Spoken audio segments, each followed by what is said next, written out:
Hi! Welcome back again to Braille's channel. Narito po tayong muli para sa isa na namang informative videos na para po sa inyo. Alam niyo ba na may bagong balita ngayon para sa mga senior citizens na naghihintay o qualified na sa 10,000 cash benefits ng national government? Kung may kaanak o kapamilya po kayo na nasa edad 80, 85, 90 o 95 at 100 years old ay panoorin niyo po ito. Dahil may bagong anunsyo ang tanggapan ng NCSC para sa inyong benepisyo. Kung ano ito ay yan po ang ating ibabahagi ngayon, but before po tayo mag-start sa ating topic, kung bago ka pa lang sa aking channel, please do kindly subscribe, like, and share na din sa ating mga kaibigan, kaanak o kapwa po natin pensioners at please do share na din sa ating mga social media accounts para mas marami pa ang makaalam. With no further ado, let's begin na po sa ating topic. To all senior citizens, dapat alam mo, paano ang e-fund transfer ng NCSC Centenarian Act o ang Republic Act 11982? 10,000 at 100,000 pesos paano ba makuha gamit ang fund transfer? Ang buong detalye alamin. May kaanak ka ba o kapamilya na nasa edad 80, 85, 90 o 95 at 100 years old? O ang tinatawag na octogenarian, nonagenarian at centenarian beneficiaries? Alam niyo bang ang National Commission of Senior Citizens, o NCSC now allows qualified beneficiaries to receive their milestone cash gifts via a fund transfer? Ang inyong payout na 10,000 o 100,000 pesos cash benefits ay ipapasok na po direkta sa inyong napiling payment channel. Need nyo lang i-check o piliin ang payment channel na gusto ninyo. May 4 po tayong pagpipilian.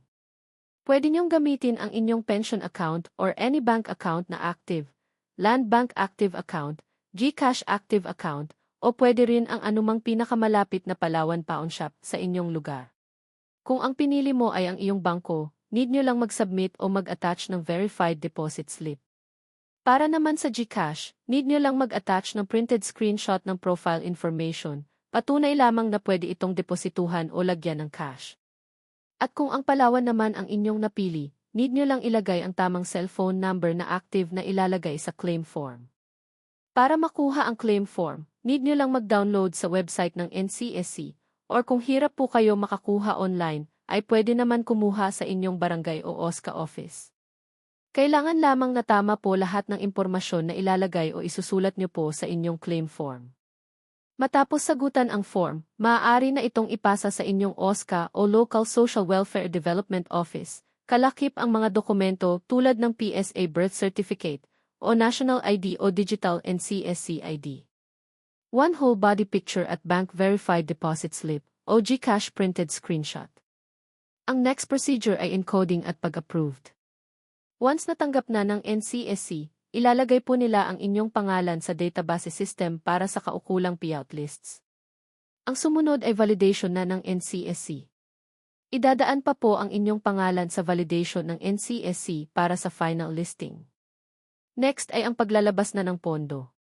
Once approved na ng NCSC at nasa final listing na, maisasama po kayo sa paglalabas ng pondo para sa inyong payout schedule. Magbibigay ng instructions ang NCSC sa Land Bank para sa pagde-deposit ng inyong cash benefits sa napili niyong payment channel. Once na ilabas na ang pondo, magbibigay na ng announcement ang NCSC kasama na ang inyong municipality para sa gagawing fund transfer schedule. Maaari niyo na pong makuha ang nasabing cash benefits sa payment channel na napili mo o pwede ring magamit sa ibang gastusin. Siguraduhin din na makatanggap po tayo ng notifications galing sa NCSC para sa schedule ng inyong payout. Naway nakapagbigay linaw po ito sa lahat ng mga nagtatanong kung paano nga ba magkaroon ng e-fund transfer. Para sa mga may katanungan o hinaing sa kanilang mga benefits, ay maaari po kayong sumangguni sa inyong barangay, OSCA office, or sa NCSC para sa agarang kasagutan. That's it! Manatili po kayong nakatutok sa aking channel para sa iba pang informative videos na para po sa inyo. Marami pong salamat and God bless po sa lahat.